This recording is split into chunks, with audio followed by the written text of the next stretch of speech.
Hey guys, welcome back to my channel. Today's video is going to be not even a bit different, a lot different than the videos that I normally film, but it is a video that I've been really excited to film. I saw this trend a few years ago. It is called 25 Things I've Learned in 25 Years, and I love the idea of that, just to sit down and really think about all the life lessons I have picked up in my 25 years here on this earth and sharing some of that with you guys. Some of these are a bit cliche, they are not necessarily original ideas, but these are things that I believe to be true and things that I have not just been told but have actually experienced in life and can speak on. Also, I know this goes without saying, but I have learned way more than 25 things in 25 years. I've just narrowed it down to 25 things that I think are some of the more important lessons that I've learned so far. So without further ado, let's get right into it. Number one is quality over quantity. This goes for a lot of things, but today I'm going to be talking about people. I learned at a very early age that it is so much more important to focus on the quality of the people that you're surrounding yourself with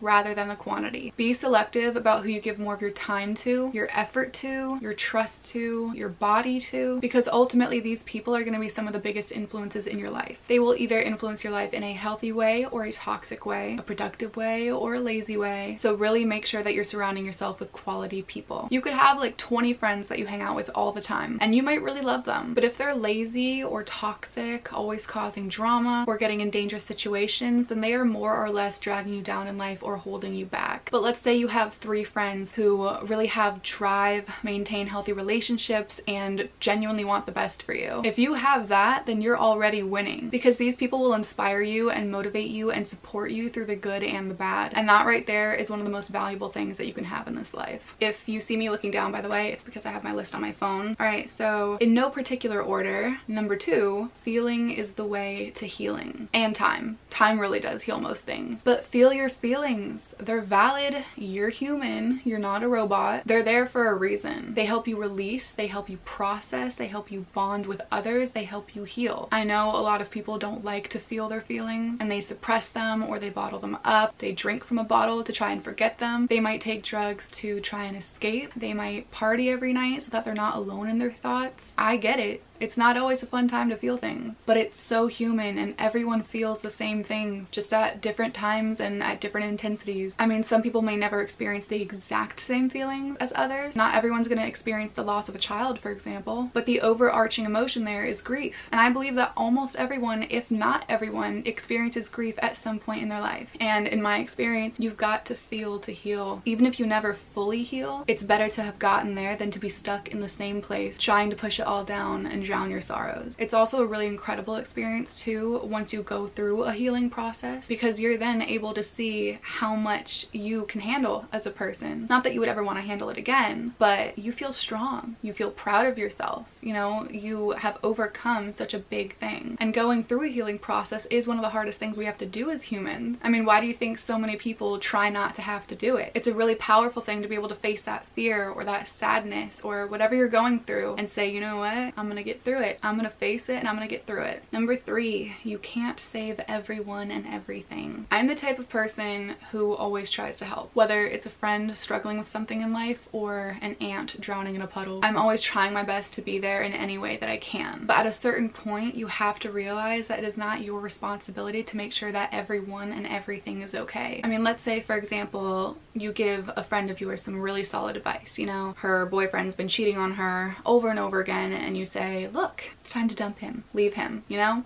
Solid, simple advice. Definitely easier said than done, but you gave the advice, that's what you could do, and it was good advice. But she doesn't leave, or maybe she does, but it's not permanent, and she goes back to him over and over and over again. At a certain point, you have to let it go. It's their life that they're messing up. You did your best, and you can't control everything. It could be your own life too. If you're trying to save your own relationship with someone, but it's a relationship filled with manipulation, gaslighting, or physical abuse, no matter how much you may love that person, this one might be impossible to save. For me, where this lesson really came in handy is with animals. I'm very protective over animals. So let's say you find a wild animal that's really injured or maybe poisoned. You can take it to a wildlife hospital and hope for the best. But if they don't make it, that's not on you, and you did the best you could. You can't beat yourself up about things like, what if I had just driven faster? What if I had found it sooner? You did your best, and you can't save everyone and everything. And by the way, this doesn't mean that you have to completely give up on something or someone, but just understand that it's not always something you can control control. So be there in ways that you can and let go when you need to let go. Because blaming yourself and harboring guilt within yourself for something that you did not have complete control over ever is not doing you or anyone any good. Number 4, there's no correct timeline. You are not ahead or behind. You are exactly where you need to be right now. Sometimes it feels like everyone is moving forward quickly and perfectly with their lives and you're still in the same place. I've got some friends who are my age, 25, married with a house and making really good money. And here I am, a college graduate back at home, trying to figure out who I'm gonna room with in the apartment that I want, in the city that I want to move to. It's really easy to compare things like that and then think,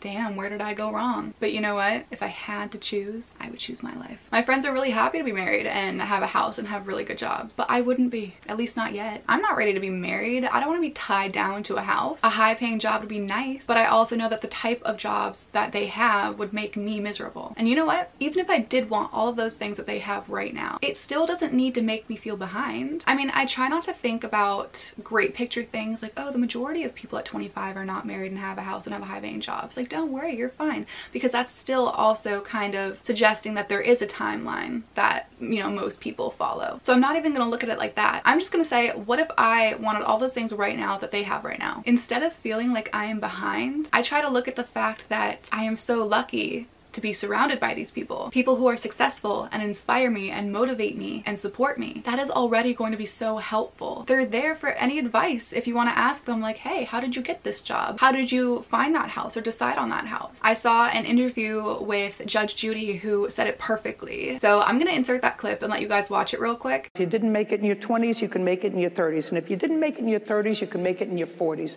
And if you didn't make it in your 40s, you can make it in your 50s. And just remember Grandma Moses. She was a painter, and she didn't start painting until, I think, in her 80s.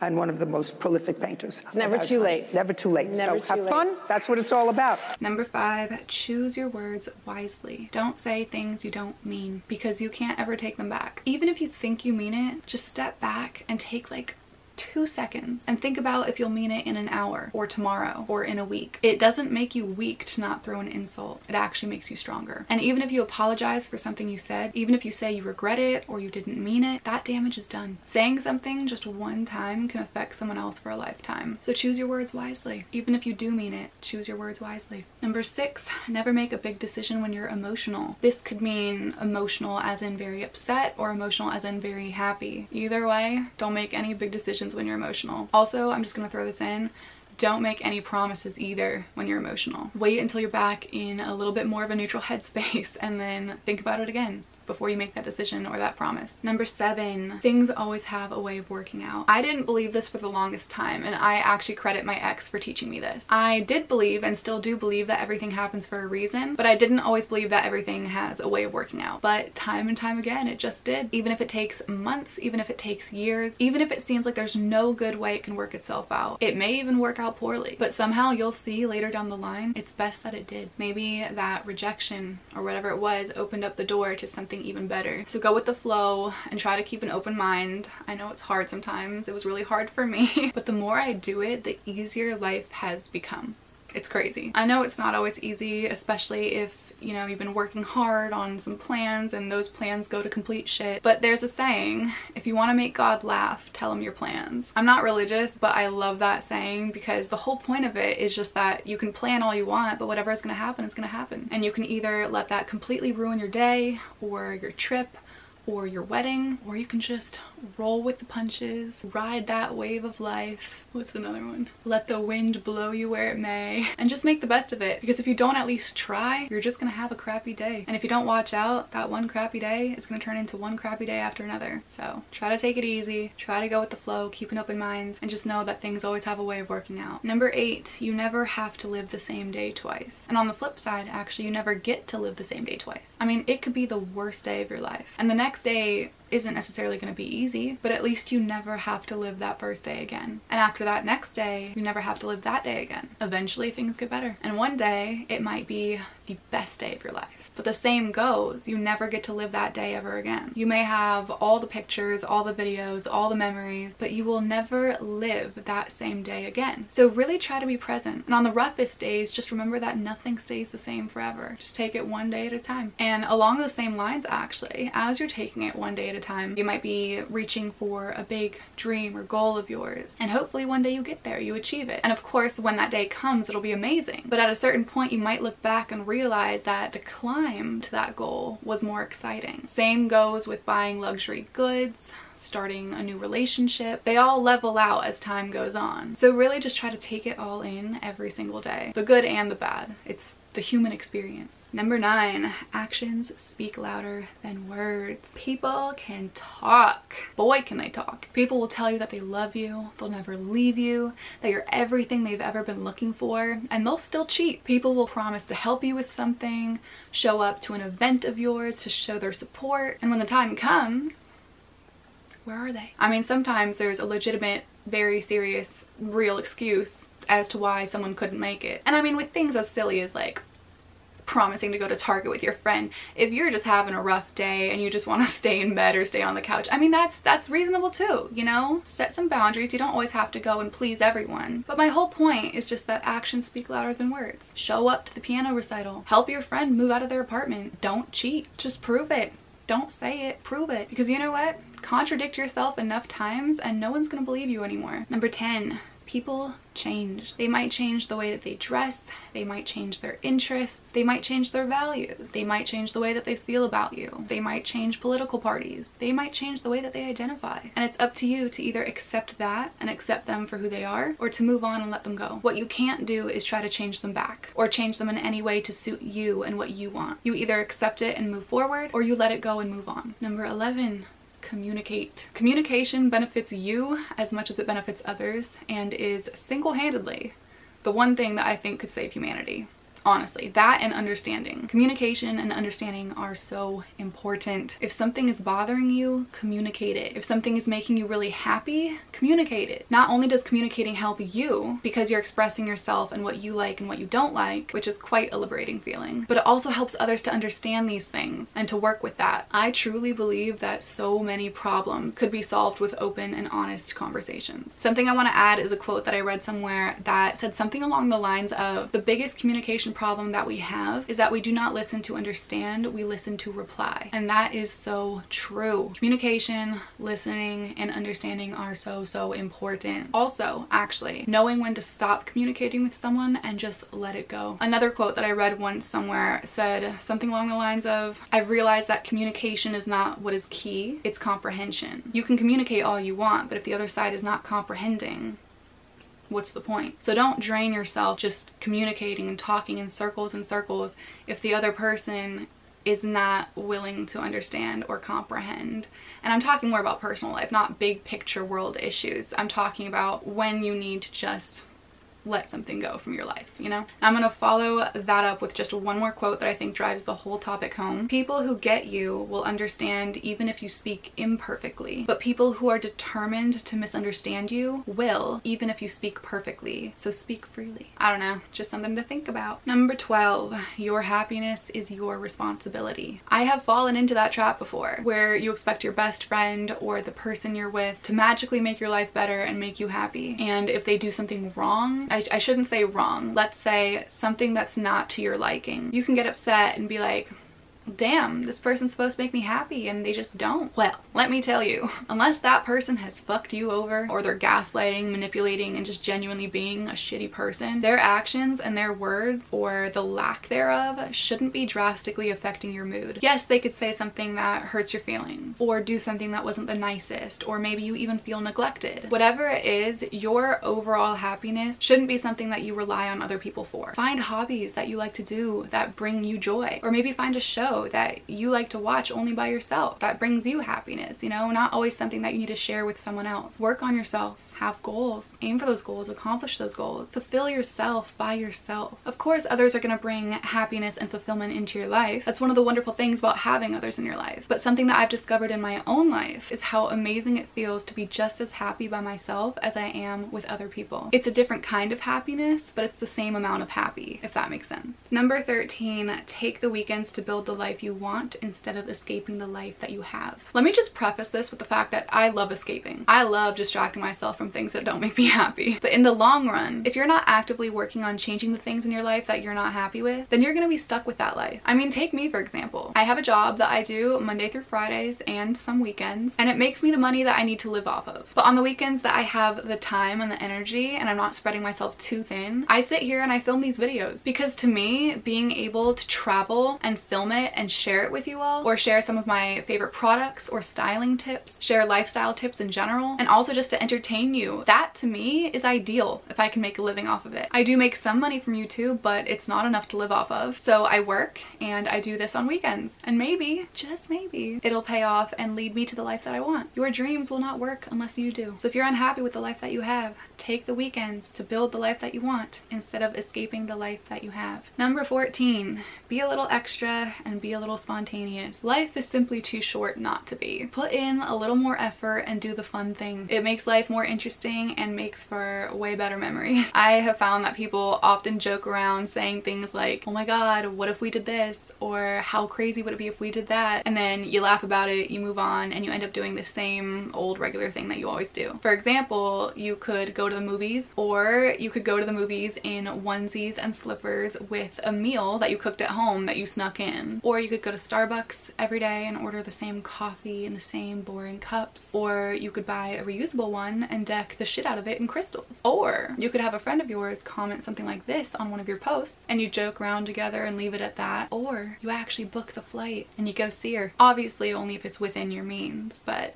you know what I mean. If you have the means, if you have the ability, be a little extra, be a little spontaneous. It makes life way more fun. Number 15. Take pictures and videos. I preach this. Take way too many. This is my new phone. This is my old phone. On my old phone, I have I don't want to say. I have 377,172 pictures and videos. If you don't believe me, there it is. And yes, that's excessive. I admit, I've never met anyone who takes that many. I do have a bit of a problem. But the great thing is, if you don't want them, you delete them and you have everything else that you do want. I buy external hard drives that you can plug into the computer, and I transfer the photos and videos from my phone to those.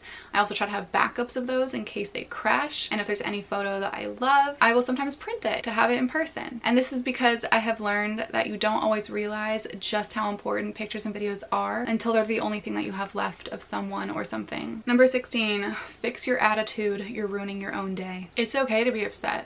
It's normal to hold a grudge for a bit, and it's normal to sometimes feel like everyone and everything is out to get you and nothing can go right and the world sucks. But if you hold on to that negativity for too long, you're gonna miss out on or ruin some really beautiful moments in your life. You're gonna look back and realize that if you had just adjusted your attitude sooner, you would have much fonder memories of certain experiences. I know this is easier said than done, especially if you're a teenager, but your attitude is everything. It'll determine whether or not you find something to complain about or something to be grateful for. I read a quote once that said, you've got to fight bad moods like your life depends on it, because it does. You're not at your best when your energy is fucked up. And that is so true. The energy that you carry is the energy that you'll attract, with people, with opportunities, with everything. And the greatest thing about it is that you have complete control over your own attitude and energy. It's not always easy, but it is always your choice. Number 17, work on your relationships. They are so important. This doesn't mean that you have to get along with everyone, or even people that you're expected to have a good relationship with, like your parents. I mean those who provide value to your life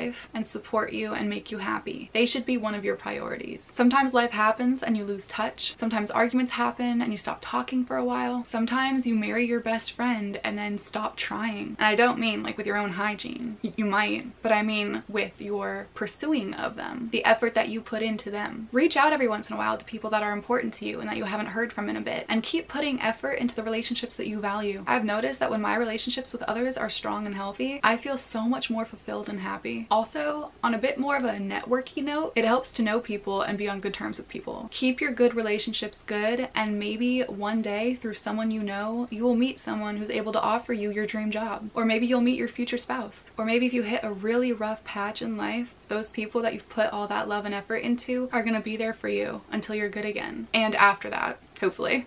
So yeah, work on your relationships. Number 18, practice self-awareness. A lack of self-awareness could be anything from not understanding your own feelings and reactions to not recognizing the impact that you have on your surroundings. All of it's important, but I'm going to be talking more about the latter. So what that means to me is when someone cannot see the fault in their own actions and therefore does not understand the subsequent consequences. For example, and I'm sure you've all met someone like this in your life at some point, but someone who always finds faults in other people and things but never in themselves. I know it's really easy to blame other things and people, but in the long run, it's not doing you any good if you don't have any self-awareness. I'm honestly most proud of myself when I'm able to call myself out on things and figure out why I felt a certain way and why I then reacted a certain way and how that may have affected a situation. Also, when you're able to do these things, it really helps with communication because now you know the answer to the age-old question, why? Why did I feel this? Why did I do that? Once you figure out the answers, you can then communicate and try to improve the situation. There's actually a list of questions that I found once on Instagram called questions to call yourself out on. So I'm just going to pop it up here and read it to you as well. But number 1 says, is that really how it went or just how you want to remember it? Number 2, how are your insecurities affecting the way you're viewing the situation? Number 3, what parts of yourself do you see in the person you're criticizing? Number 4, are you more concerned with being right or evolving as a person? Number 5, what blame have you been placing on someone else that you can take some accountability for? Number 6, what hard conversation have you been avoiding with yourself? Number 7, what is your most toxic trait that you can admit to? Because we all have them. We can't just always be blaming other people for being toxic, because if they're also blaming other people for being toxic, then who's really toxic? We all have that within us. And number 8, is your ego getting in the way of your healing? So yeah, I'm sure there's plenty of more questions that you can be asking yourself to call yourself out on, but that's just a small example of something that I found at one point and is a really good way to practice some self-awareness. Number 19, learn to make your money make money. By this, I mean that there are so many different ways to make and save your money besides working a 9 to 5 for the rest of your life. You can make money while you sleep. Obviously, you do need to start somewhere and earn money somehow, but once you have money, there are so many ways in which you can begin investing it and start having your money make you more money. I was a bit of a late bloomer with this one, but once I learned about property investments and the stock market, I realized that if you make smart decisions with this kind of stuff, you can do really well for yourself. Just don't put everything you have into one thing. That's my advice on that. Number 20, a jack of all trades is a master of none, but oftentimes better than a master of one. A very common saying that I wholeheartedly agree with. I'm gonna keep this one relatively short and sweet and just say, I believe knowing how to do a little bit of everything is so much more helpful in life than just being really good at one thing. And I'm not talking about careers or anything. Like a surgeon, for example, should be really good at their job, and pro athletes are really good at what they do. But if you're really good at one thing and don't know how to do much of anything else, like cook,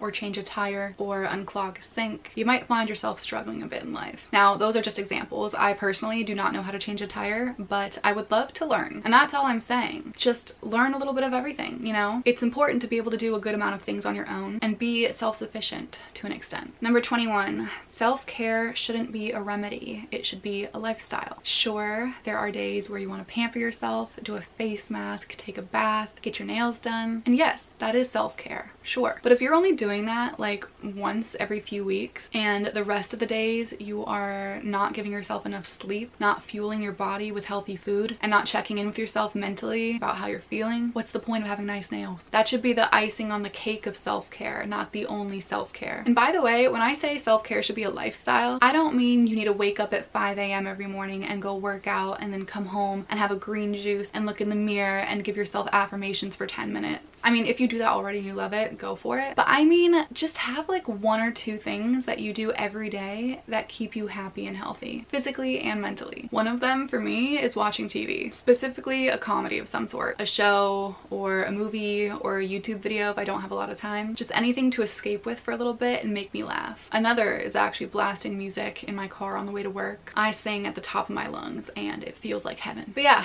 if you can, try not to overwhelm yourself with too much work. Try not to pressure yourself to be perfect every single day. Try not to spread yourself too thin. I know everyone's life is different and it's easier said than done, but taking care of yourself on a daily basis is so underrated. Again, self-care shouldn't be a remedy, meaning a fix that you attempt to do once every couple of weeks. It should be a lifestyle, even if it is just watching a video to make yourself laugh for 5 minutes before work. Number 22, confidence will get you anywhere. Have you ever found yourself attracted to someone that you normally wouldn't be attracted to and then realized that it's solely because of the confidence that they exude? You've all heard of con men, right? The type of criminals that use charisma, elaborate lies, and trickery to get what they want. Well, the way that they get away with that is with the confidence that they have in themselves and their stories that other people can see. Others start to believe that this person is who they say they are and can do what they say they can do because of how confident they are. For those of you who may not know, the term con man comes from the name confidence man. So if there is anything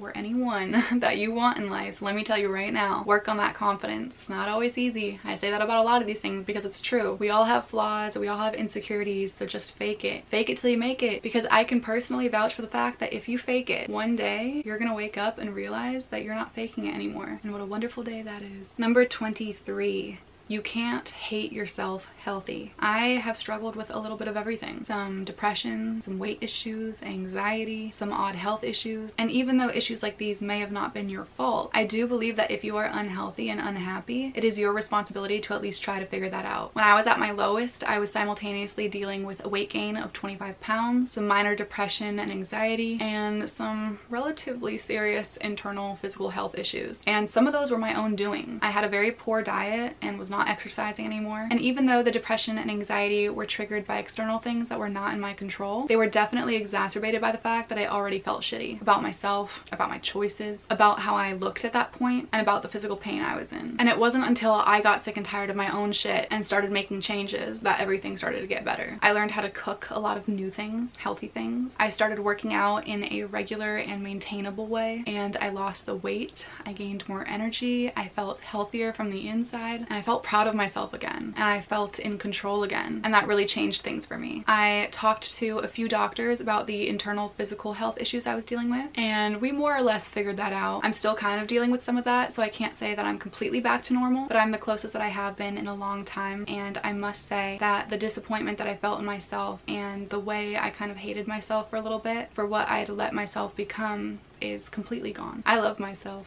in a non-cocky way. I took care of myself, so I love myself. So yeah, I do believe that if you're at a point of hating yourself and you're unhealthy in any way, physically, mentally, and unhappy, just start putting in that effort. Cut out most of the junk food, cut off the toxic people, do things that are proven to be good for you, like exercise. Go see a doctor about issues that you may not be able to take care of yourself, or a therapist. And if you don't like what that doctor has to say, try to go see a different one. Get multiple opinions, get help, because I truly believe that you cannot hate yourself healthy. Number 24, laugh. It's good for you. It's one of the most fun things to do, just to laugh. They say laughter is medicine, so laugh at yourself, laugh at others, respectfully. And if it's not respectfully, I can't judge, but maybe just do it in the privacy of your own home. I don't know, man. I laugh at everything. I laugh when I mess up. I laugh when I hurt myself. It's not always the first reaction, but it usually always happens at some point. I laugh when I'm uncomfortable, when I'm happy. I really do laugh at everything. I laugh at stereotypes. I love dumb blonde jokes. I've made some of my own from personal experiences. One of my favorite quotes, actually, from a show called Cougar Town, was said by a character named Bobby Cobb, and he said, "You can't hear the world laughing at you if you're laughing harder." I don't know, I like that one. You just gotta laugh.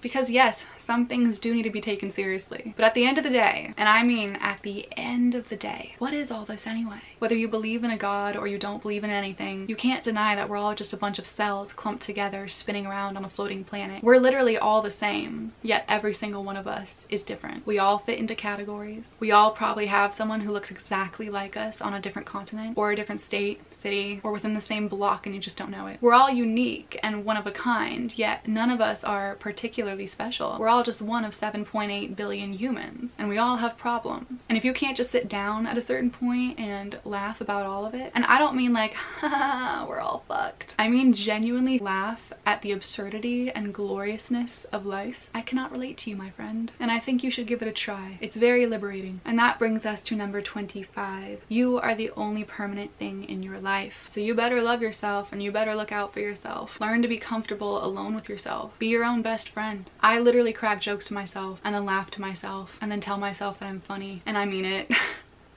Like I actually mean it. You're all you've really got. You come into this world alone. You're gonna leave this world alone. So you've got to be there for yourself. Celebrate your wins. Jump around if you're excited and that's what you want to do. Take care of yourself. If you feel like you're spreading yourself too thin or giving too much of yourself away to work or friends or family and barely treating yourself to basic human needs, go take a shower, for crying out loud. Leave toxic situations. We've been over this. I saw a quote once that said, be careful with how much you tolerate. You're teaching them how to treat you. That hits hard because it's true and you deserve the best. All your quirks and weird habits may be embarrassing to you, or maybe you love them, but maybe you feel like no one else will. Someone else will. I mean, there are mass murderers who have fans, you know? Like even the ones who aren't alive anymore still have fans who are in love with them. Someone is going to love your unusually large coffee mug collection, or that unbearable frequency you hit when you're laughing, or your acne covered face. Just because you haven't found them yet doesn't mean they don't exist. So in the meantime, and for forever, learn to love all those things about yourself. And like I've said about most of the other things, it's not easy. The way that you feel about yourself will most likely be constantly evolving, but just show up. Show up for yourself. Respect yourself and your body, your literal vessel for being on this planet. So take care of you, because the most important relationship that you're ever gonna have, and the longest one, is the relationship you have with yourself. You are the only permanent thing in your life. And that concludes the 25 things I have learned in 25 years. There's so much more that I feel like I could share with you guys, but that would just be way too long of a video, and I still have a lifetime to share it with you. So with that, I will be signing off now. I really hope you guys enjoyed this video. Thank you so much for watching. I hope you have a great day or night wherever you are, and hopefully I will see you in the next video.